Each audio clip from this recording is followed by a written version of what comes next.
நமது பிதாவாகிய தேவனுக்கும் அவருடைய ஒரே குமாரனுக்கும் நாம் நன்றி தெரிவித்து என்றென்றைக்கும் ஜீவனோடு இருக்கிற நம் பிதாவும் தொடர்ந்து நாங்கள் அவரோட வசனத்தையும் கேட்கவும் அவருடைய குமாரன் மதித்து உயிர்த்திருந்து அவரோடு இருக்கிறார சொல்லி நம்ம வேத வசனத்தை நாம் பார்க்கும்போது மிக ஒரு ஆச்சரியமாக இருக்குது.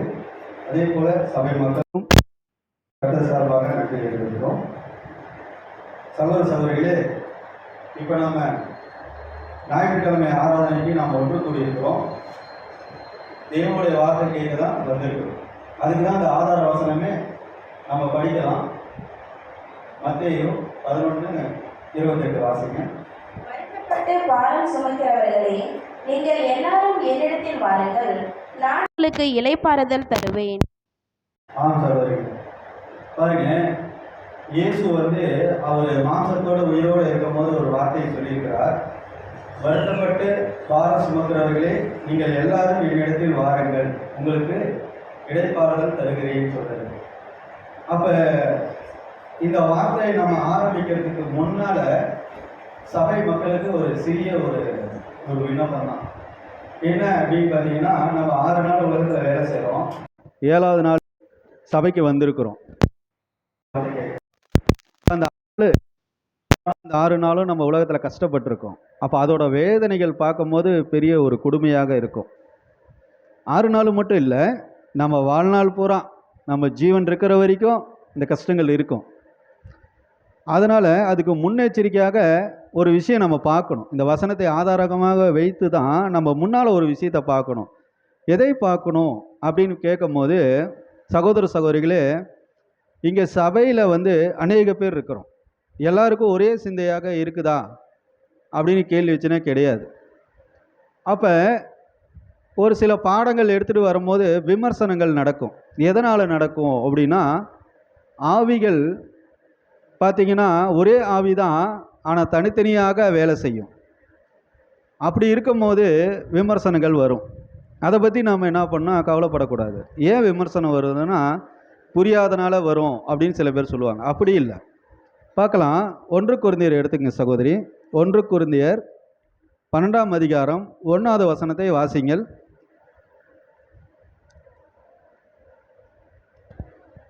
அன்றியும் சகோதரரே, ஆவிக்குரிய வரங்களை குறித்து நீங்கள் அறியாதிருக்கிறது எனக்கு மனதில்லை. ஆமாங்க, நீங்கள் அறியாமல் இருக்கிறது எனக்கு மனமில்லை அப்படின்னா, முதலாவது ஆவியை பற்றி நம்ம தெரியணும். ஏன்னு கேட்டிங்கன்னா, இந்த வார்த்தையை கொண்டு தான் நம்ம அதை கொஞ்சம் பிரித்து பார்க்க வேண்டியதாக இருக்குது. அடுத்த வசனத்தை நம்ம வாசிக்கலாம் சகோதரி. அதிலே 4 வாசிங்க. 12:4. 1 கொரிந்தியர் 12:4. வரங்களில் வித்தியாசங்கள் உண்டு, ஆவியானவர் ஒருவரே. ஆமாம், பாருங்க, வரங்கள் வித்தியாசம் உண்டு. புரியுதுங்களா? அப்போ ஆவியானவர் ஒருவரே. அடுத்த வசனம் 5 வாசிங்க. ஊழியங்களில் எல்லாம் வித்தியாசங்கள் உண்டு, கர்த்தர் ஒருவரே. இங்கே பாருங்க, இங்கே ஊழியங்கள் வித்தியாசங்கள் உண்டு. அடுத்தது படிங்க 6. கிரியைகள் எல்லாம் வித்தியாசங்கள் உண்டு, எல்லாருக்குள்ளும் எல்லாவற்றையும் நடப்பிக்கிற தேவன் ஒருவரே. 7 வாசிங்க. ஆவியினுடைய அனுக்கிரகம் அவரவருடைய பிரயோஜனத்திற்கென்று அளிக்கப்பட்டிருக்கிறது. ஆமாங்க. இப்போ இங்கே என்ன சொல்கிறாரு? 7ல் ஆவியோட அனுகிரகம் அவங்கவுங்களுக்கு பிரயோஜனமாக அப்படின்னா, அவங்கவுங்களுக்கு எப்படி கொடுக்கணுமோ அப்படி தான் தருவார். அப்போ எல்லாரும் ஒரே சிந்தையாக இருக்காங்கன்னா அதனால தான் இந்த வசனத்தை கோடிட்டு காட்டுகிறது. விமர்சனங்களை பற்றி கவலைப்படாதீங்க. ஒவ்வொருத்தரும் ஒவ்வொரு மாதிரி யோசிப்பாங்க. அடுத்தது வாசிக்கலாம். அப்படி 8 வாங்க. 8, 9, 10 வாசிங்க. எப்படி எனில், ஒருவருக்கு ஆவியினாலே ஞானத்தை போதிக்கிற வசனமும், வேறொருவருக்கு அந்த ஆவியினாலேயே அறிவை உணர்த்தும் வசனமும், வேறொருவருக்கு அந்த ஆவியினாலேயே விசுவாசமும், வேறொருவருக்கு அந்த ஆவியினாலேயே குணமாக்கும் வரங்களும், வேறொருவருக்கு அற்புதங்களை செய்யும் சக்தியும், வேறொருவருக்கு தீர்க்க தரிசனம் உரைத்தலும், வேறொருவருக்கு ஆவிகளை பகுத்தறிதலும், வேறொருவருக்கு பற்பல பாஷைகளை பேசுதலும், வேறொருவருக்கு பாஷைகளை வியாக்கியானம் பண்ணுதலும் அளிக்கப்படுகிறது. 11 வாசிங்க சிஸ்டர். கடைசியா இவைகளை எல்லாம் அந்த ஒரே ஆவியானவர் நடப்பித்து தமது சித்தத்தின்படியே அவரவருக்கு பகிர்ந்து கொடுக்கிறார். ஆமாங்க. இப்போ இங்கே தெளிவாக உங்களுக்கு புரிஞ்சிருக்குங்களா? ஏன்னா ஒருத்தர் எதுக்காக சபை முன்னால் ஒரு சில வார்த்தைகளை நாம் இந்த வசனத்தின் வழியாக பேசுகிறோன்னா, விமர்சனங்கள் வரக்கூடாதுன்ற ஒரு காரியம்தான். ஏன்னு கேட்டிங்கன்னா, பாடங்கள் எடுப்பாங்க. அதில் சில விமர்சனங்கள் வரும்போது முதலாவது நாம் புரிந்து கொள்வது என்ன அப்படின்னா, ஒரே ஆவிதான், ஒரே பிதா தான், ஒரே இயேசு தான். இங்கே திருத்துவம் கொண்டு வரீங்களா? அப்படி கொண்டு வரல. இங்கே வசனம் கரெக்டாக சொல்லுது, நமக்கு திருத்துவத்தை கொண்டு வரவில்லை. அப்படின்னா இங்கே என்னன்னு கேட்டிங்கன்னா, பரிசுத்த ஆவி வரும், ஒவ்வொருவருக்கும் ஒவ்வொரு செயல்பாடு இருக்குது.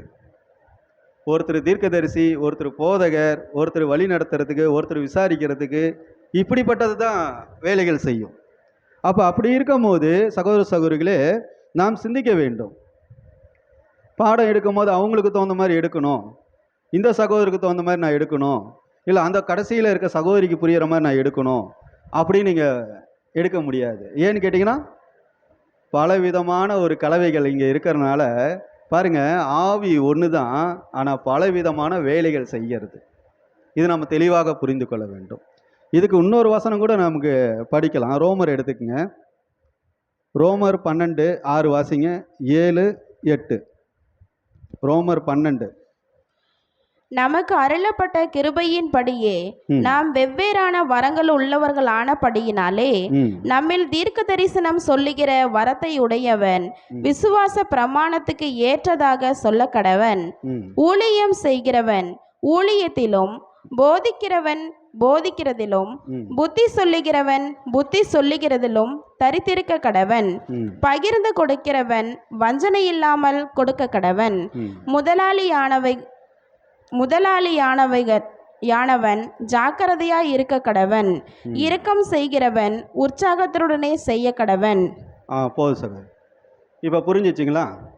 இப்போ நம்ம எல்லாரும் என்ன நினைக்கிறோங்கன்னா, பாடம் இல்லை பிரதர், இப்படி எடுக்கலாம் அப்படி எடுக்கலாம்னு சில விமர்சனங்கள் வரும்போது, அதேமாரி பாடத்துலேருந்து ஒரு சில வசனத்தை வைத்து பேசும்போது சில சகோதரர்கள் என்ன பண்ணாங்க, சகோதரிகளை கூட கோச்சிக்குவாங்க, இந்த இடத்துலேருந்து இப்படி பேசக்கூடாதுன்ட்டு. இது நம்ம தப்பாக நினைக்கல. ஆனால் வித்தியாசங்கள் இருக்கிறனால தான் அந்த நோக்கங்கள் அங்கே வரும். ஏன்னு கேட்டிங்கன்னா, நீங்கள் இந்த இடத்துல இப்படி பேசக்கூடாது, தவறு தானே. ஒரு தவறு செஞ்சுட்டா ஒரு சகோதரி தவறு செய்கிறாங்களோ அவங்கள எப்படி நம்ம கோடிட்டு காட்ட முடியும் அப்படின்னா, நேரடியாக பேசுகிறேன்னு அவங்க கோச்சிக்குவாங்க.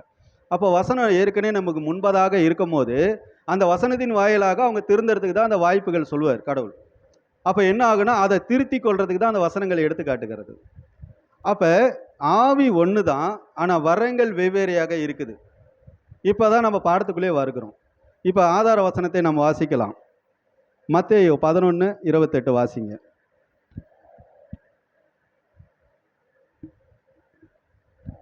வருத்தப்பட்டு பாரம் சுமக்கிறவர்களே, நீங்கள் எல்லாரும் என்னிடத்தில் வாருங்கள், நான் உங்களுக்கு இளைப்பாறுதல் தருவேன்.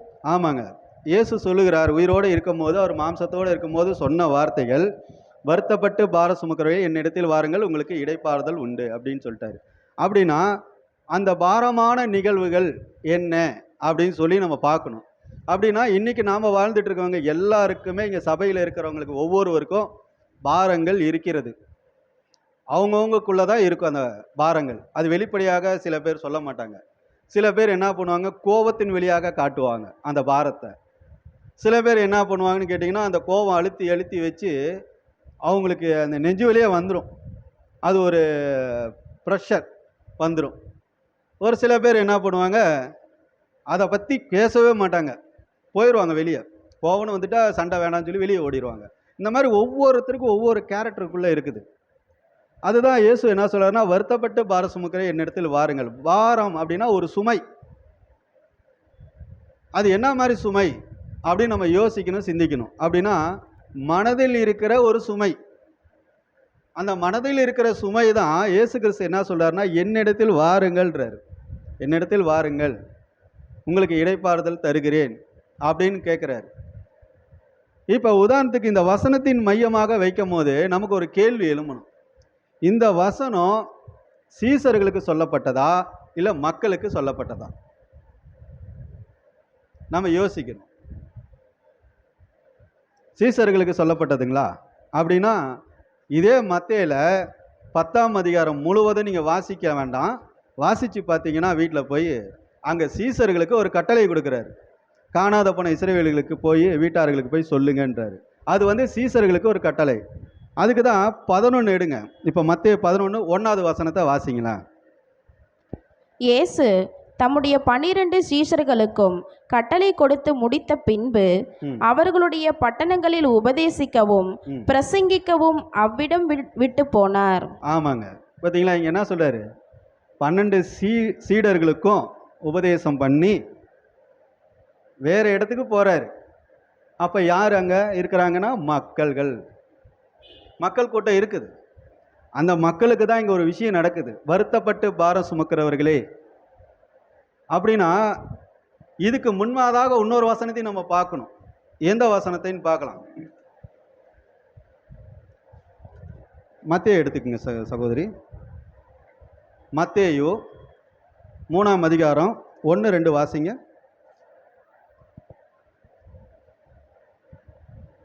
அந்நாட்களில் யோவான் ஸ்நானன் யூதேயாவில் வனாந்தரத்தில் வந்து மனம் திரும்புங்கள், பரலோக ராஜ்யம் சமீபித்திருக்கிறது என்று பிரசங்கம் பண்ணினான். ஆமாங்க, பாருங்க, இங்க என்ன நடக்குதுன்னா, மனம் திரும்புங்கள், பரலோக ராஜ்யம் சமீபமாக இருக்குது அப்படின்னு யார் சொன்னாங்கன்னா யோவான் ஸ்நானகன் சொன்னார். மனம் திரும்பினாலே போதுமானது தானே? நமக்கு ஒரு கேள்வி வருதானுங்களா? ஆனால் யோவான் ஸ்நானகன் சொல்கிறாரு, மனம் திரும்புங்கள், பரலோக ராஜ்யம் சமயமாக வந்து விட்டது அப்படின்ட்டாரு. ஆனால் இதே கான்செப்ட் தான் அடுத்தது 3 படிங்க. அதிலே கர்த்தருக்கு வழியை ஆயத்தப்படுத்துங்கள், அவருக்கு பாதையை செவ்வை பண்ணுங்கள் என்று வனாந்தரத்திலே கூப்பிடுகிறவனுடைய சத்தம் உண்டென்று ஏசாயா தீர்க்கதரிசியினால் சொல்லப்பட்டவன் இவனே. ஆமாம், இவர் ஆயத்த பண்ணுகிறார், வழியை ஆயத்த பண்ணுகிறார்.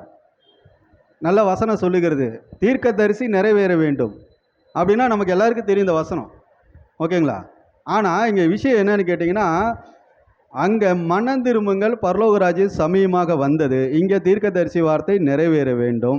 இப்போ அடுத்தது நம்ம 4 எடுத்துக்கங்க, 4ஆம் அதிகாரம் எடுத்துக்கோங்க. மத்தேயு 4ஆம் அதிகாரம் 12 வாசிங்க. யோவான் காவலில் வைக்கப்பட்டார் என்று இயேசு கேள்விப்பட்டு கலிலேயாவுக்கு போய் நாசரேத்தை விட்டு செபுலோன் நப்தலி என்னும் நாடுகளின் எல்லைகளில் இருக்கும் கடற்கரைக்கு அருகான கப்பர்நகூமிலே வந்து வாசம் பண்ணினார். போதும் சிஸ்டர். இங்க பாருங்க, இயேசு கிறிஸ்து அவர் என்ன பண்ணாருன்னா, யார் அரெஸ்ட் பண்ணிட்டாங்க? யோவான் ஸ்நானகன். யோவான் ஸ்நானகன் என்ன பண்ணார்? மனம் திரும்புங்கள், பரலோக ராஜ்யம் சமயம் இருக்கு, ஞானஸ்தானம்லாம் கொடுத்துட்டு இருந்தாரு. இந்த இடத்துல என்ன பண்ணுறாருன்னா, அடுத்தது இயேசு இதை கேள்விப்பட்டு இதே நிகழ்வை 16 போங்க, 4:16. ஏசாயா தீர்க்கதரிசியினால் உரைக்கப்பட்டது நிறைவேறும்படி இப்படி நடந்தது. அடுத்தது 17 வாசிங்க. அது முதல் இயேசு மனம் திரும்புங்கள், பரலோக ராஜ்யம் சமீபத்திருக்கிறது என்று பிரசங்கிக்க தொடங்கினார். ஆமாங்க, இப்போதாங்க விஷயம் இதே வருது. ஏன்னு கேட்டிங்கன்னா, மனம் திரும்புங்கள், பரலோக ராஜ்யம் சமீபமாக இருக்குதுன்னு சொல்லியிருக்குது வசனம். இயேசும் சொல்லியிருக்காரு அதை பற்றி. ஆனால் இங்கே மட்டும் வருத்தப்பட்டு பாரம் சுமக்கிறவர்களேன்றாரு. இந்த ரெண்டுக்கு ஏதாவது வித்தியாசங்கள் உங்களுக்கு ஏதாவது தெரியுதுங்களா? மனம் திரும்பினால் போதும் சொல்லி வசனம் இருக்கிறது, ஆனால் இங்கே வருத்தப்பட்டு பாரம் சுமக்கிறவர்களேன்ட்டு வருது. இந்த 2 வசனத்துக்கு ஏதோ முரண்பாடு இல்லை வேறு ஏதோ கருத்துகள் இருக்குமா அப்படின்னா யோசிச்சு பார்த்தீங்கன்னா, இல்லை, 2 ஒன்று தான் அப்படின்னு தான் சொல்லணும். எப்படி அப்படின்னு பார்த்தீங்கன்னா, முதலாவது மக்கள் இடத்துல என்ன பண்ணுறாருன்னா, ஒரு நோட்டீஸ் போகுது. இது ஒரு உலகப்பிரமான ஒரு விஷயம், நோட்டீஸ் கொடுக்கறது.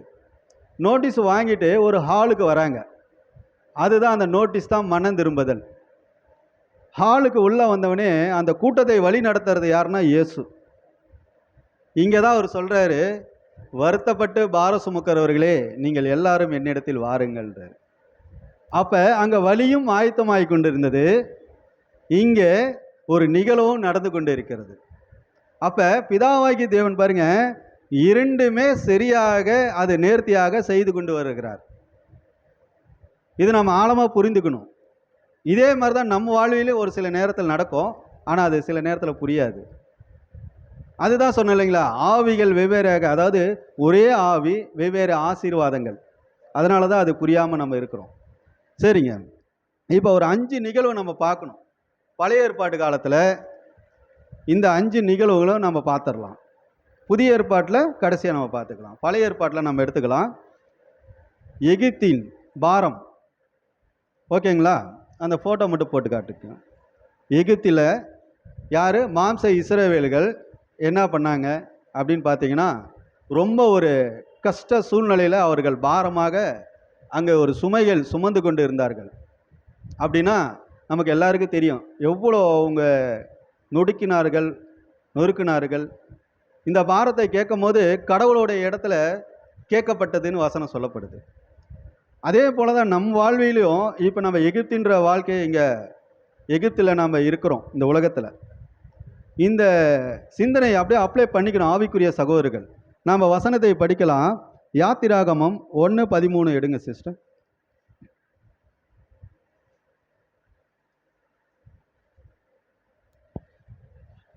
எகிப்தியர் இஸ்ரேல் புத்திரரை கொடுமையாய் வேலை வாங்கினார்கள். அடுத்தது 14 வாசிங்க. சாந்தும் செங்கல்லும் ஆகிய இவைகளை செய்யும் வேலையினாலும் வயலில் செய்யும் சகலவித வேலையினாலும் அவர்களுக்கு அவர்கள் ஜீவனையும் கசப்பாக்கினார்கள். அவர்களை கொண்டு செய்வித்த மற்ற எல்லா வேலைகளிலும் அவர்களை கொடுமையாய் நடத்தினார்கள். ஆமாங்க, பாருங்க, அவர்கள் எவ்வளோ கஷ்டப்பட்டார்கள், துன்பப்பட்டார்கள். மாம்ச இஸ்ரவேலர்கள் கொடுமையாக அவங்க ஜீவனை கசப்பாக்கினார்கள். புரியுதுங்களா? ஜீவனவே கசப்பாக்கிட்டாங்கன்னா இப்போ வாழவே இஷ்டம் இல்லை, அந்த அளவுக்கு பண்ணிட்டாங்க. வாழவே பிடிக்கல. அப்போ அவங்க ஜீவனை கசப்பாக்குறாங்க அப்படின்னா அந்த எகிப்தியன் எப்படிப்பட்டவனாக இருப்பாங்க அப்படின்னு சொல்லி நாம் இந்த வசனத்தின் வழியாக பார்க்கும்போது, முதலாவது நம்ம அந்த 8வது வசனத்தை வாசிக்கணும். அதே நீங்கள் யாத்திராகமம் 1:8 வாசிங்களேன். யோசேப்பை அறியாத புதிய ராஜன் ஒருவன் எகிப்தில் தோன்றினான். போதும் சிஸ்டர், பாருங்க, யோசேப்பு அறியாத ராஜன். யோசேப்பு யாருக்கு அடையாளமாக நம்ம வைப்போம்? கிறிஸ்துக்கு நிழலாக வைப்போம். அப்போ அங்கே ஒரு அறியாத ராஜன் ஒருத்தன் வரான். வந்து தான் இந்த வேலைகள் நடக்குது. எகிப்தியை போட்டு, அதாவது அவங்கள நொறுக்கி அவங்க ஜீவனை கசப்பாக்கி கொண்டு இருக்கிறார்கள். அதே போல தான் நம் வாழ்வில் இந்த பூமியில் நம்ம வாழும் போது நம்மளுடைய வேலைகள் செய்கிற இடத்துலையோ, இப்போ லேடிஸுக்கெலாம் வீட்டு வேலைக்கு போவாங்க, அங்கேயும் சில கஷ்டங்கள் படுவாங்க.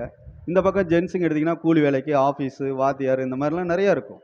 அப்போ அந்த இடத்துல எப்படி இருக்குன்னு கேட்டிங்கன்னா கஷ்டங்கள் இருக்குது. அது சாதாரண விஷயம் இல்லை, எல்லாருக்கும் அந்த வேதனை. ஆனால் ஜீவனை கசப்பாக்குற அளவுக்கு இருக்குதா? அது நம்ம சிந்திக்கணும்.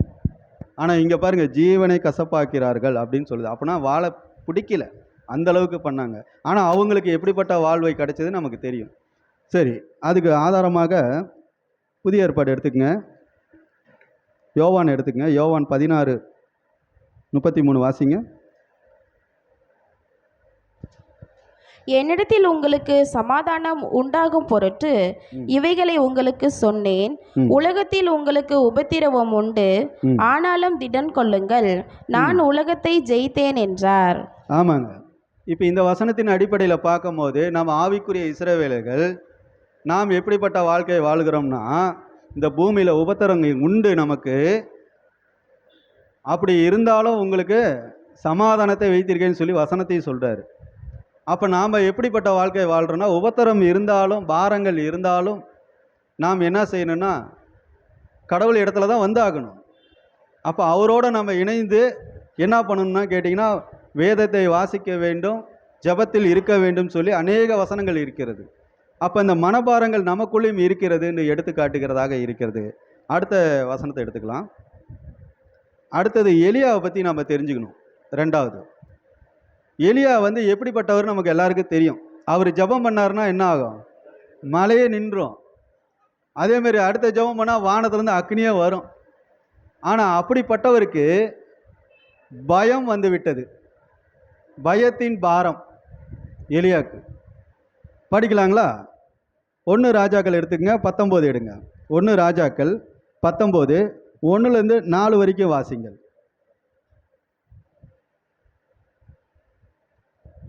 எலியா செய்த எல்லாவற்றையும் அவன் தீர்க்கதரிசி எல்லாரையும் பட்டணத்தாலே கொன்று போட்ட செய்தி அனைத்தையும் ஆகாப் யோசேப்புக்கு அறிவித்தான். எசபேல் மைக்கில் படிங்க. அப்பொழுது எசபேல் எலியாவின் இடத்தில் ஆள் அனுப்பி அவர்களில் ஒவ்வொருவனுடைய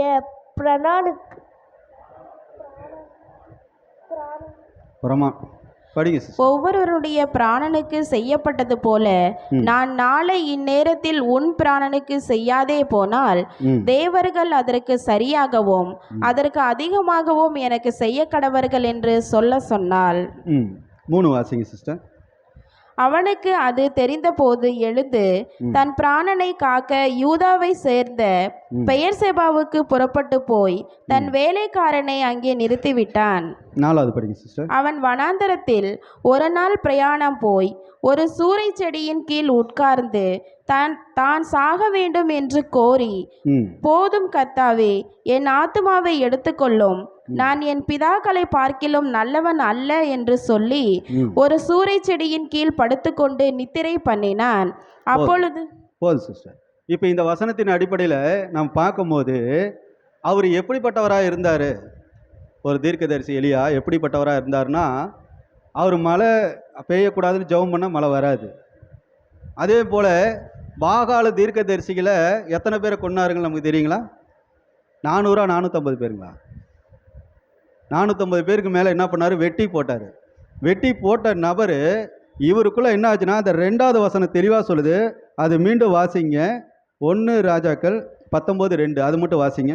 அப்பொழுது எசபேல் எலியாவினிடத்தில் ஆள் அனுப்பி அவர்களில் ஒருவனுடைய பிராணனுக்கு செய்யப்பட்டது போல நான் நாளை இந்நேரத்தில் உன் பிராணனுக்கு செய்யாதே போனால். போது சிஸ்டர், பாருங்க, பிராணம் அப்படின்னா அவர்களுக்கு நீ செஞ்சதை மாதிரி நானும் உனக்கு செய்ய போகிறேன் எலியாவே, உன்னை நான் முடிச்சு கட்ட போகிறேன் அப்படின்னு சொன்ன உடனே, எசபேல் சொன்ன உடனே என்ன ஆகிப்போச்சுன்னு கேட்டிங்கன்னா, இவருக்கு பயம் உண்டாயிடுச்சு. இதுதான் பயத்தின், அப்போ பயம் உண்டாயிடுச்சு, பயத்தின் பாரம். இந்த பாரம் எப்படிப்பட்ட பாரமாக இருக்குன்னு நினச்சி பாருங்க. ஒரு கொலை மிரட்டல் வந்தால் எப்படி இருக்கும்? ஒரு கொலை மிரட்டல் வந்தால் உண்மையாலுமே அதை தாங்க முடியாது. எந்த நேரம் என்ன நடக்குன்னே தெரியாது. அப்போ எலியாவுக்கு என்ன ஆச்சுன்னா பயம் உண்டாகி அவர் என்ன பண்ணிட்டார்? சூறைச்செடியில் போய் உக்காந்தார். அதுக்கு 5வது வசனம் மட்டும் வாசிங்க சிஸ்டர். ஒரு சூறை செடியில் படுத்துக்கொண்டு நித்திரை பண்ணினான். அப்பொழுது ஒரு தூதர் அவனை தட்டி எழுப்பி, எழுந்திரு, போஜனம் பண்ணு என்றார். ஆமாங்க. அதுக்கப்புறம் கடவுள் என்ன பண்ணார்? நம்ம ஆண்டவர் ஒரு தூதனை அனுப்பி அவருக்கு போஜனத்தை கொடுக்குறாரு, தெம்பு பலன் கொடுக்குறாரு. சரிங்க, அடுத்த விஷயத்தையும் பார்க்கலாம். இது சூழ்நிலை பாரங்கள். இப்போ இவங்களுக்கு நடந்தது போல தான் நமக்கு நடக்கிறதுக்கு தான் அந்த பழைய ஏற்பாட்டுக்கு ஒரு உதாரணம் எடுத்துக்காட்டுக்கு நமக்குள்ளே அந்த மாதிரி எண்ணங்கள் வரக்கூடாதுன்னு சொல்லி தான் ஒரு எடுத்துக்காட்டாக அது எடுத்து காட்டிக்கிறது. இப்போ நம்ம எலியா பார்த்தோம் இல்லைங்களா, அதுக்கு புதிய ஏற்பாட்டில் அதுக்கு ஆதார வசனத்தை வாசிக்கலாம். 2 தீமோத்தி எடுங்க. 2 தீமோத்தியோ 1:7 வாசிங்க. நமக்கு அது ஆதாரமாக இருக்கும். தேவன் நமக்கு பயமுள்ள ஆவியை கொடாமல் பலமும் அன்பும் தெளிந்த புத்தியும் உள்ள ஆவியையே கொடுத்திருக்கிறார். ஆமாங்க, அவருக்கு அங்கே பயம் வந்தது. ஓகேங்களா? இங்கே நமக்கு பயம் இல்லை, பயமில்லாத ஆவியை கொடுத்திருக்கிறார். இது நம்ம மனதில் இருக்கணும். நம்ம 6 நாள் உலகத்தில் வேலை செய்கிறோம், நமக்கு இந்த மாதிரி சூழ்நிலைகள்லாம் வரும். ஆனால் நாம் என்ன பண்ணுறோம்? கவலைப்படக்கூடாது. நமக்கு பயம் இல்லாத ஆவி ஒன்று இருக்குதுன்னு நீங்கள் புரிந்துக்கணும். அடுத்தது சூழ்நிலை பாரம். இந்த சூழ்நிலை பாரம் யாருக்கு வந்தது பழைய ஏற்பாட்டில் அப்படின்னு பார்க்கும்போது, பிக்சர் மட்டும் போடுங்க. பிக்சர்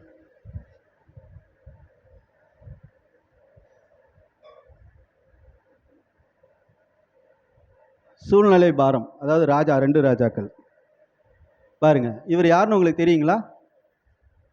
சரி, நம்ம படிக்கலாம். 2 ராஜாக்கள் எடுத்துக்கங்க. 19:11 வாசிங்க.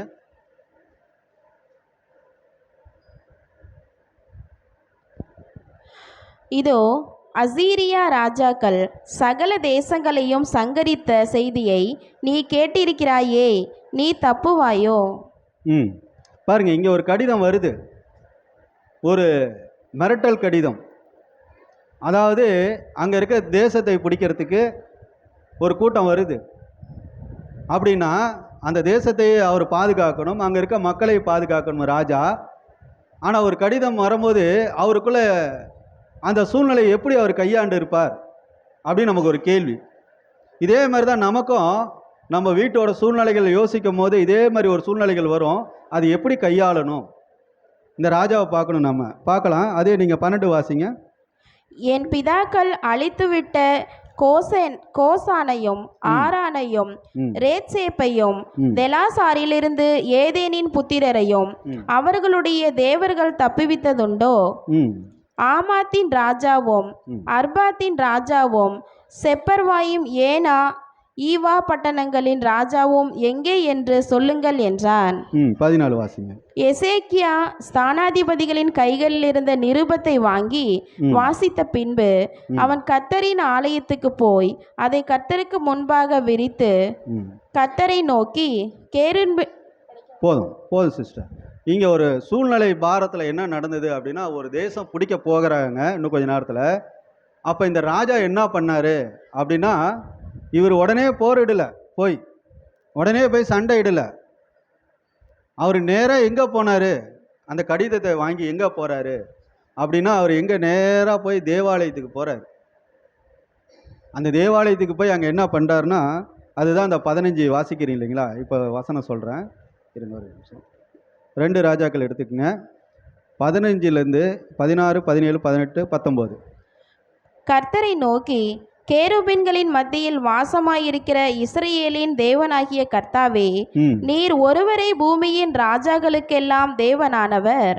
நீர் வானத்தையும் பூமியையும் உண்டாக்கினீர். கர்த்தாவே, உமது செவியை சாய்த்து கேளும். கர்த்தாவே, நீர் உமது கண்களை திறந்து பாரும்.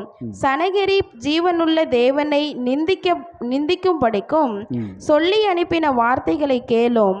கர்த்தாவே, அசீரியா ராஜாக்கள் அந்த ஜாதிகளையும் அவர்கள் தேசத்தையும் நாசமாக்கி அவர்களுடைய தேவர்களை நெருப்பினே போட்டுவிட்டது மெய்தான்.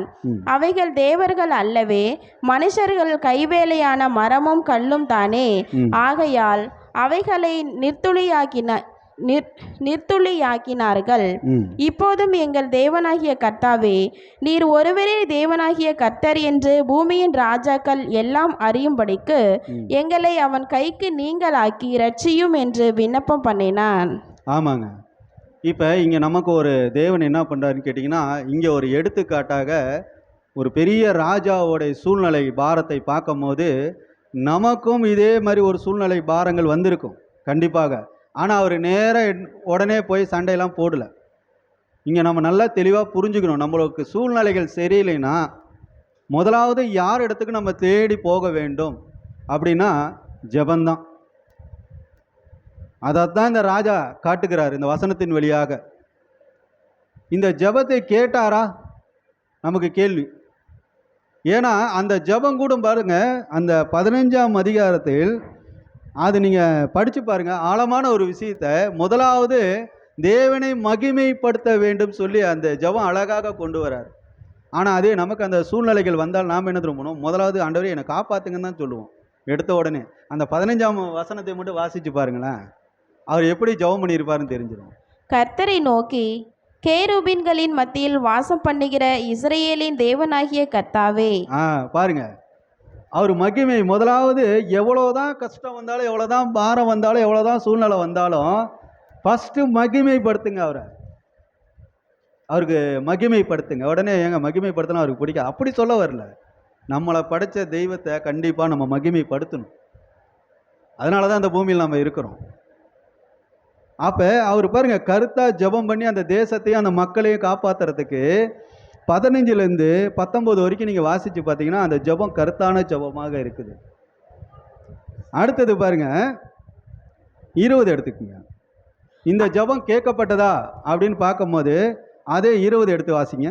அப்பொழுது ஆமோத்சின் குமாரனாகிய ஏசாயா எசேக்கியாவுக்கு சொல்லி அனுப்பினது, இஸ்ரவேலின் தேவனாகிய கர்த்தர் உரைக்கிறது என்னவென்றால், அசீரியா ராஜாவாகிய சனகெரிப்பின் மித்தம் நீ என்னை நோக்கி பண்ணின விண்ணப்பத்தை கேட்டேன்.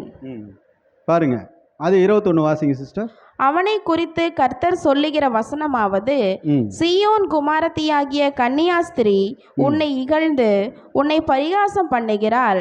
எருசலேம் குமாரத்தி உன் பின்னாலே தலை துலுக்குகிறாள். பாருங்க, அப்படியே 28க்கு வந்துருங்க சிஸ்டர். நீ எனக்கு விரோதமாய் கொந்தளித்து வீரியம் பேசினது என் செவிகளில் ஏறினபடியினால் நான் என் துரட்டை உன் முகத்திலும் உன் மூக்கிலும் என் கடிவாளத்தை உன் வாயிலும் போட்டு நீ வந்த வழியே உன்னை திருப்பி கொண்டு போவேன் என்று அவனை குறித்து சொல்லுகிறார். பார்த்தீங்களா? அப்போ ஜபங்கள் கேட்கப்பட்டிருக்குது. இங்கே ஒரு நிகழ்வு நடந்திருக்கு. அதே 32 வாசிங்க சிஸ்டர்.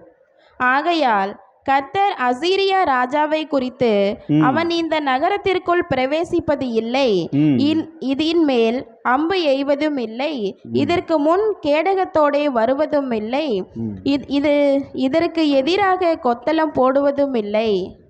பார்த்தீங்களா? ஒரு ஈட்டி கூட வராதுன்ட்டாரு. எதிராளியோட ஈட்டி கூட உள்ள வராது அப்படின்ட்டாரு.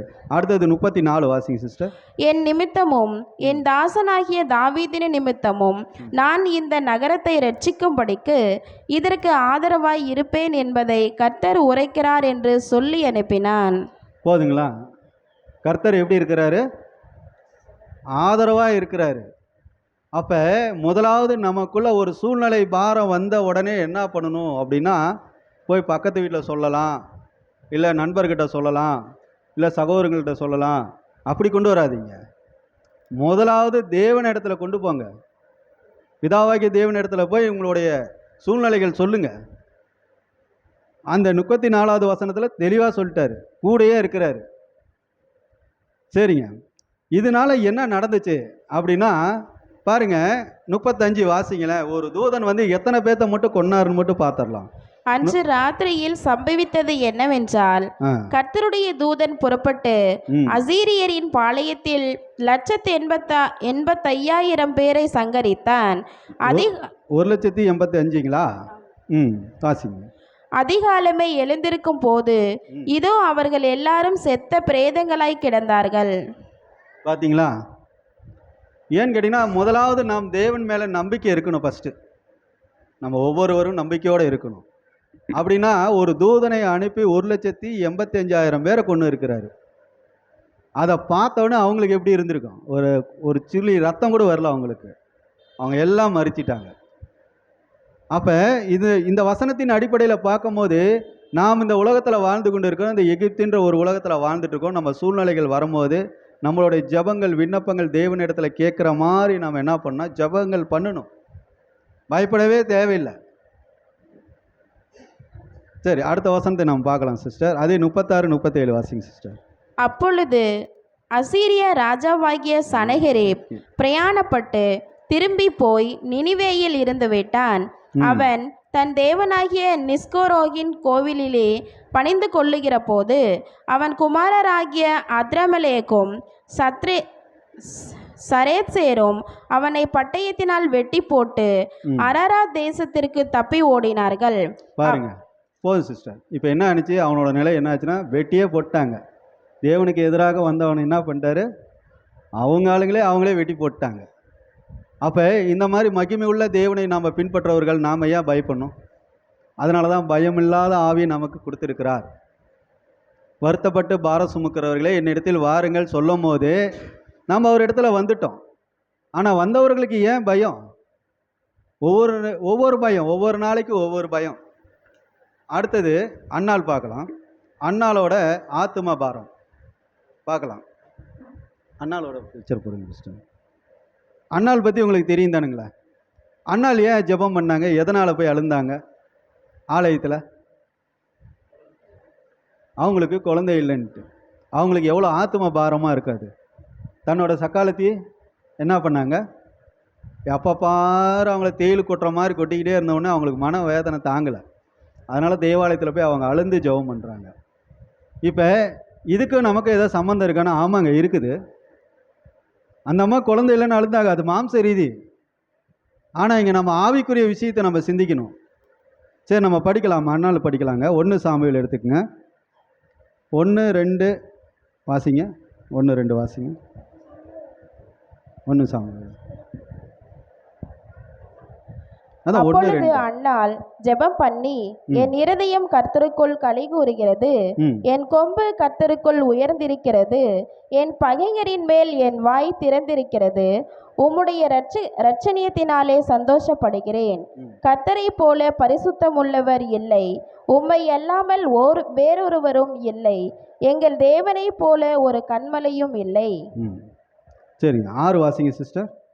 கர்த்தர் கொல்லுகிறவரும் உயிர்ப்பிக்கிறவருமாய் இருக்கிறார். ம் அவரே பாதாளத்தில் இறங்கவும் அதிலிருந்து ஏறி வரவும் பண்ணுகிறவர். 10 வாசிங்க சிஸ்டர். கர்த்தரோடே வழக்காடுகிறவர்கள் நொறுக்கப்படுவார்கள், வானத்திலிருந்து அவர்கள் மேல் முழங்குவார். கர்த்தர் பூமியின் கடையாந்தரங்களை நியாயம் தீர்த்து தாம் ஏற்படுத்தின ராஜாவுக்கு பலன் அளித்து தாம் அபிஷேகம் பண்ணினவரின் கொம்பை. அதாவது 1:10 வாசிக்க சொன்னேன். 1:10 சாமுவேல் 1 சாமுவேல் 1:10 வாசிச்சிங்களா? அதாவது அன்னாள் வந்து என்ன பண்ணுறாங்கன்னா ப்ரேயர் பண்ணுறாங்க, ஜெபம் பண்ணுறாங்க. அவங்களுக்கு என்னன்னு கேட்டிங்கன்னா, அந்த மாம்ச ரீதியாக பார்த்தீங்கன்னா அவங்களுக்கு குழந்தை பிறக்குது. அந்த குழந்தையை கொண்டு வந்து என்ன பண்ணுறாங்க, ஆலயத்தில் விடுறாங்க. சரிங்க, இதுக்கு நமக்கு என்னங்க சம்மந்தம் அப்படின்னா, உண்மையாலே சம்மந்தம் இருக்குது ஆவிக்குரிய விஷயத்தில்.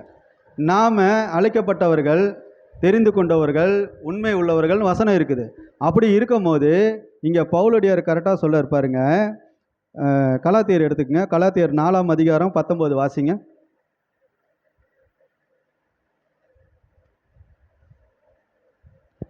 என் சிறு பிள்ளைகளே, கிறிஸ்து உங்களிடத்தில் உருவாகும் அளவும் உங்களுக்காக மறுபடியும் கர்ப்ப வேதனை படுகிறேன். போதுங்க சிஸ்டர். பார்த்தீங்களா, கர்ப்ப வேதனைகள் படுகிறார் அப்படின்னா இதுக்கு என்னங்க சம்மந்தம்? இங்கே எங்கெங்க லிங்க் பண்ணுறீங்க அப்படின்னா, அன்னாளுக்கு இதுக்கு சம்மந்தம் இருக்குது. அன்னாளுக்கு குழந்தை இல்லை. அவங்க எதிராளிகள் எப்பயுமே என்ன பண்ணிகிட்டு இருந்தாங்க, தேல் கொட்டுற மாதிரி வார்த்தைகளை கொட்டதுனால அவங்களோட மனநிலை என்ன ஆனது அப்படின்னு பார்த்தீங்கன்னா, தேவாலயத்தில் வந்து அவங்க அழுந்து குழந்தையை பெற்றெடுத்தார். ஆனால் இங்கே கிறிஸ்து இங்கே என்ன சொல்கிறார் பவுல், கிறிஸ்து உங்களுக்குள்ள அப்படின்னா என்ன ஆகணும், உருவாகணும். நேற்று கூட நம்ம போன வாரம் கூட ஒரு பாடம் எடுத்தோம். அது நேற்று மாதிரி தான் நடந்த மாதிரி இருந்துச்சு. எப்படின்னு கேட்டிங்கன்னா, கிறிஸ்துவோடைய குணலட்சணத்தை வெளிக்காட்ட வேண்டும் சொல்கிறாரு. அப்போ இயேசு கிறிஸ்துவோடைய குணலட்சணம் நமக்குள்ளே வளருதா? ஏன்னு கேட்டிங்கன்னா, நிறையா பேருக்கு வளருதா இல்லைன்னு ஒரு கேள்வி. எப்படி கேள்வினா, இன்றைக்கி நிறையா நம்ம டெஸ்ட் பேபிலாம் எடுக்கிறாங்க. அந்த சாப்பிட்டுக்கணும், இன்றைக்கி குழந்தை இருக்கா இல்லையான்னு செக் பண்ணுறாங்க இல்லைங்களா, வயிற்றில் அது உயிரோடு இருக்கா இல்லையான்னு என்ன பண்ணுறாங்க, அது ஸ்கேன் பண்ணமுன்னு என்ன பண்ணுறது, அதோட ஹார்ட் பீட்டு துடிக்கும். அப்போ குழந்தை இருக்குது கன்ஃபார்ம் பண்ணிக்கிறாங்க. ஏன்னா எந்த ஒரு அசைவும் இல்லைன்னு வச்சுங்களேன், உடனே ஸ்கேன் பண்ணி அது என்ன செய்கிறாங்கன்னு கேட்டிங்கன்னா, அந்த குழந்தை உயிரோடு இருக்கா இல்லையான்னு சொல்லி அந்த ஸ்கேன் மூலிமா கண்டுபிடிச்சிடறாங்க. நம்மளும் அதே தான். நம்மளுடைய கிறிஸ்து இருக்காரா இல்லையான்னு நாமளே ஆராய்ந்து பார்க்க வேண்டும். நமக்குள்ளே ஒரு பெரிய தவறுகள் நடக்குதுன்னா நமக்குள்ளே அதை ஆராய்ந்து பார்க்க வேண்டும். ஸ்கேன் எடுக்கணும். ஸ்கேன்னா எப்படி? அங்கே டாக்டர்கிட்ட போனால் ஸ்கேனு, ஆனால் இங்கே நமக்கு எது இருக்குது, வேதம் இருக்குது. அப்போ வேதம் இருக்கும் போது அதை படிக்கும் போது நமக்கு புரிதல் கொடுக்குறாரா, பரிசுத்த ஆவி தராரா? அப்போ அந்த புரிதல் மூலியமாக ஒரு உணர்வுன்னு ஒன்று தராரா? அப்போ அந்த உணர்வு வழியாக தவறுகள் நடக்குங்களா, ஆசீர்வாதம் கிடைக்குங்களா? தவறும் நடக்காது, ஆசீர்வாதம் கிடைக்கும். நமக்கு ஆசீர்வாதமே கிடைக்கலாம். காரணம் என்ன? உள்ளுக்குள்ள அந்த குழந்தை இல்லை, கிறிஸ்துவை நான் உருவாக்கவில்லை. அதுதான் அங்கே சொல்லப்படுது. எனக்குள்ளே கஷ்டம் வந்துக்கிட்டே இருக்கு, எனக்குள்ளே பிரச்சனைகள் வந்துக்கிட்டே இருக்குன்னா எனக்குள்ளே கிறிஸ்து இல்லை. ஏன்னா உங்களுக்கு நான் சமாதானத்தை வைத்து கொண்டேன்னு சொல்கிறாரு. அந்த சமாதானம் நமக்குள்ளே இருக்குதான்னு நம்ம ஆராய்ந்து பார்க்கணும். சமாதானம் இல்லைனாவே அங்கே பிரச்சனைகள் வரும். அப்போ நமக்குள்ளே அதுதான் அங்கே பவுலடியார் சொல்கிறாரு. 4:19 இன்னொரு தடவை வாசிங்க சிஸ்டர். என் சிறு பிள்ளைகளே, கிறிஸ்து உங்களிடத்தில் உருவாகும் அளவும் உங்களுக்காக மறுபடியும் கர்ப்ப வேதனை படுகிறேன். ஆமாங்க. அப்போ நாம் உருவாக்க வேண்டும், அவரை உருவாக்கணும். உருவாக்கினாதான் நமக்குள்ள சமாதானம் இருக்கும். இல்லை என்றால் மனம் போன போக்கிலே அது போயிட்டே தான் இருக்கும். அப்போ கிறிஸ்து பக்கம் அது வராது, போக்காடு மாதிரி தான் போயிடும். பலியாடாக வராது. பலியாடு தேவாலயத்துக்கு வரும், போக்காடு எல்லா பாவத்தையும் சுமந்து வனாந்தரத்தில் போயிடும். அதோட நிலை என்ன ஆகுன்னு நமக்கு தெரியாது. அதுதான் அங்கே சொல்லப்படுது. அடுத்தது யோபுன்னு பார்க்கலாம். யோபு பிக்சர் போடுங்க. யோபு பற்றி நமக்கு எல்லாருக்கும் தெரியும், அது சொல்லவே தேவையில்லை. ஒரே நாளில் அவரோட சூழ்நிலை எப்படி மாறினது, எல்லாம் தலைகீழ மாறிடுச்சுங்க. அப்போ நம்மளுடைய நிலை அந்த மாதிரி மாறிடுச்சா? தலைகீழெல்லாம் மாறல. ஆனால் இவருக்கு டோட்டலாக மாறி போச்சு. எல்லா பிள்ளைங்களும் இறந்துட்டாங்க, ஆடு மாடு இறந்துருச்சு, எல்லாமே போயிடுச்சு. எல்லாமே போய் உடம்புல வேற நோய் ஒரு பக்கம். அப்போ எவ்வளோ வருத்தமாக இருக்கும் பாரு, நினச்சி பாருங்க. யோபுவோட நிலைமையை நம்ம நினைக்கும் போது, இந்த பூமியில் நாம் வாழ்ந்து கொண்டு இருக்கிற சில பேருக்கு உள்ளத்தில் இந்த மாதிரி எண்ணங்கள் இருக்குது, இன்னும் உள்ளுக்குள்ளே இருக்குது அந்த பாரங்கள். யோபு மாதிரியே ஒரு சூழ்நிலைகள் இருக்கும். பிரதர்களுக்கு இருக்கலாம், சிஸ்டர்களுக்கு இருக்கலாம், யார் வீட்டுக்கு போனாலும் சேர்த்த மாட்டாங்க, அப்படி ஒன்று கூட இருக்கலாம். அவங்கள கண்டாலே பிடிக்காதுன்ற நிலையில் கூட இருக்கலாம். எல்லாருக்கும் இந்த பாரங்கள் உண்டு. அப்போ இதை நம்ம பார்க்கும்போது வசனத்தை வாசிக்கலாம். யோபு 7:3 வாசிங்க சிஸ்டர். 7:3-4 வாசிங்க.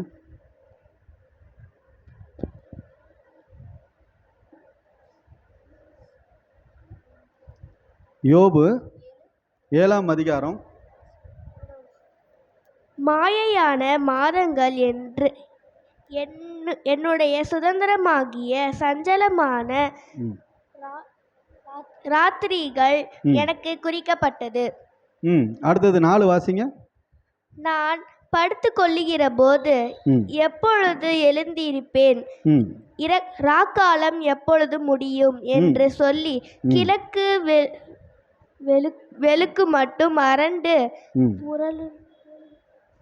புரளுகிறதினால் எனக்கு போதும் என்று போதிக்கிறது.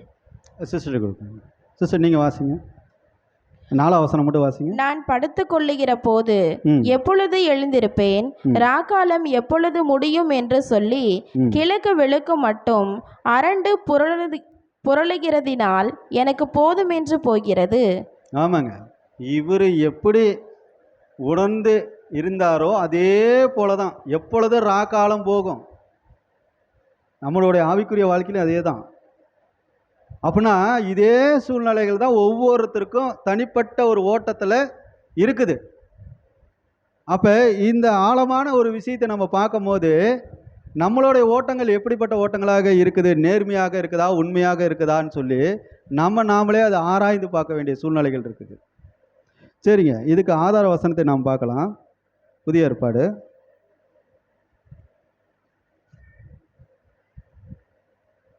யாக்கோபு எடுங்க. யாக்கோபு 5ஆம் அதிகாரம் எடுங்க.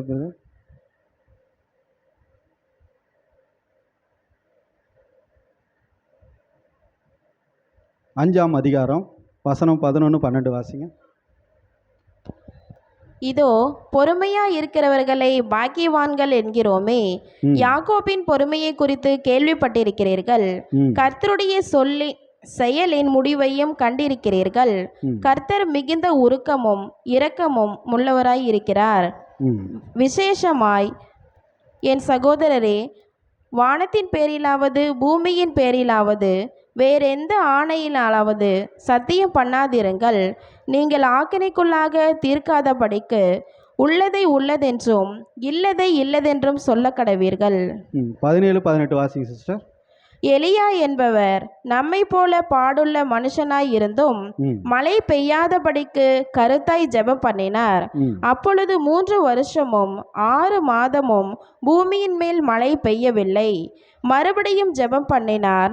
அப்பொழுது வானம் மழையை பொழிந்தது, பூமி தன் பலனை தந்தது.